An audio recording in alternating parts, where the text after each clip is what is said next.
नमस्कार, आदाब, सत श्री अकाल प्यारे दोस्तों, आज हम आप लोगों के सामने 7 भाई और एक बहन की कहानी का तीसरा पार्ट लेकर हाजिर हुए हैं। तो प्यारे दोस्तों, पिछले पार्ट में आपने देखा कि सबसे छोटे भाई ने अपनी बहन को फिर से बचाने के लिए अपने सभी भाइयों को मार दिया था और सभी गांव वाले भी उन सभी को मरा हुआ जानकर शांत हो गए। तो आइए इसका अगला भाग सुनते हैं। इससे पहले मैं आपसे गुजारिश करना चाहूँगा कि अगर आप हमारे चैनल पर नए हैं तो हमारे चैनल को सब्सक्राइब ज़रूर कर दें। इस घटना को केवल 4 महीने ही गुजरे थे कि गांव में फिर से लड़कियां और औरतें गायब होने लगी थीं। अब गांव वाले जानकर हैरान थे कि उन्होंने तो उन सभी भाइयों को मार दिया था जो लड़कियों और औरतों को मारकर उनका मांस खाया करते थे। लेकिन अब ये क्या हो रहा है? हमारे गांव से लड़कियां और औरतें फिर से गायब क्यों हो रही हैं? उन्हें लगा कि गांव के जंगल में शायद कोई जानवर घुस आया है जो गांव से औरतों और बच्चों को गायब कर रहा है। लेकिन शायद वो ये नहीं जानते थे कि अगर कोई जानवर होता तो सिर्फ वो लड़कियों और औरतों को ही अपना शिकार क्यों बनाता। फिर अगले दिन गांव से एक सीमा नाम की लड़की लकड़ियां लेने के लिए जंगल की ओर निकल पड़ी।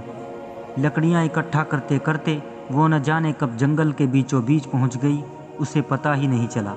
वो थककर एक पेड़ के नीचे बैठ गई। अचानक एक तेज़ हवा का झोंका उसके पीछे से गुजर गया। उसने पीछे मुड़कर देखा तो कोई नहीं था। उसने इस बात पर ध्यान नहीं दिया और सोचा कि ये उसका वहम था। कुछ देर बाद उसे किसी के चीखने की आवाज़ सुनाई दी। उस आवाज़ को सुनकर वो बहुत ज़्यादा डर गई। फिर वो उस पेड़ के नीचे से उठकर अपने घर की ओर भागी कि तभी सामने से उसे काला धुआं उठता दिखाई देता है जो उसी की ओर आ रहा था। उस काले धुएं ने सीमा को चारों ओर से घेर लिया और कुछ देर बाद वो उस धुएं में कहाँ गायब हो गई ये कोई नहीं जानता। उधर पूरे गांव में सीमा के गायब होने की खबर फैल गई। ये खबर जब उन 7 भाइयों के छोटे भाई और बहन को लगी तो बहन ने छोटे भाई को कहा, भैया हो ना हो कुछ तो गड़बड़ है। मुझे लगता है ये करतूत तो हमारे भाइयों की ही है। मगर ऐसा कैसे हो सकता है? हमने तो उन्हें 6 महीने पहले ही मार दिया था। लगता है ये किसी गांव वाले की ही करतूत है।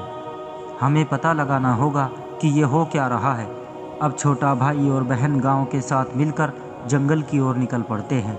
जंगल में घूमते घूमते उन्हें रात हो गई मगर उन्हें कुछ नहीं मिला। आखिर में वो सभी थककर उसी पेड़ के नीचे बैठ गए जहां सीमा बैठी हुई थी।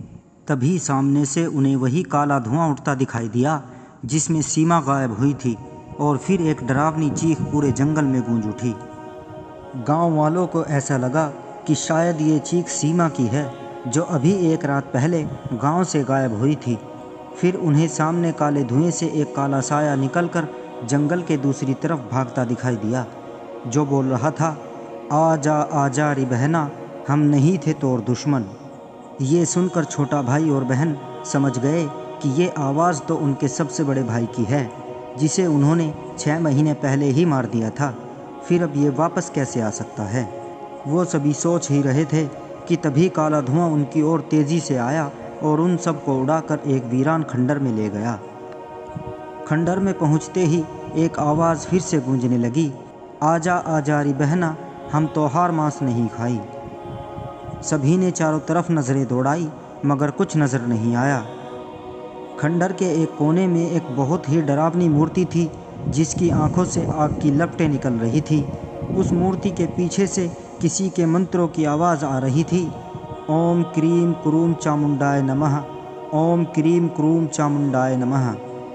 सभी गांव वाले उन मंत्रों की आवाज़ सुनकर बिल्कुल पत्थर की तरह हो गए, मानो किसी ने उन्हें अपने वश में कर लिया हो।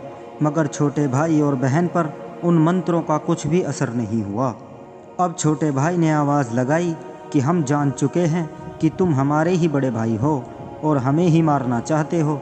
हम दोनों भाई बहन तुम्हारे सामने हैं, सामने आओ और इन गांव वालों को छोड़ दो। इनकी कोई गलती नहीं है, इन्होंने तुम्हारा क्या बिगाड़ा है? फिर पीछे से आवाज़ आई, छोड़ दूं? इन्हें मैं कैसे छोड़ दूं? तुम सब ने मिलकर हम सभी भाइयों को मार डाला था। वो तो शुक्र है उस बाबा का जिसने मेरे शरीर से जहर को निकाल दिया था और मैं बच गया। अब मैं पूरे गांव में तबाही मचा दूंगा। सभी औरतों और लड़कियों का ताज़ा मांस खाऊंगा। इतना कहते ही एक ज़ोर का ठहाका पूरे खंडर में गूंजने लगा। फिर एक ज़ोरदार बिजली कड़कड़ाई और सामने वाली मूर्ति से एक बाबा प्रकट हुए, जिनकी लंबी जटाएं ज़मीन को छू रही थी। अचानक बाबा की जटाओं ने छोटी बहन के पैरों को जकड़ लिया और एक ज़ोरदार झटके के साथ उसे दूर फेंक दिया। छोटे भाई ने एक तीर चलाया जो उस बाबा के सीने के पार हो गया। तीर सीने के पार होते ही बाबा के अंदर से 7 काले साए निकले और सभी गांव वालों और छोटे भाई बहन को एक जलते हुए कुंड में डाल दिया। चारों तरफ अंधेरा छा गया और ज़ोरदार घटा के साथ बारिश शुरू हो गई। तो प्यारे दोस्तों, इस कहानी का तीसरा भाग आप लोगों के सामने बहुत जल्द लेकर हाजिर होंगे। बहुत बहुत शुक्रिया।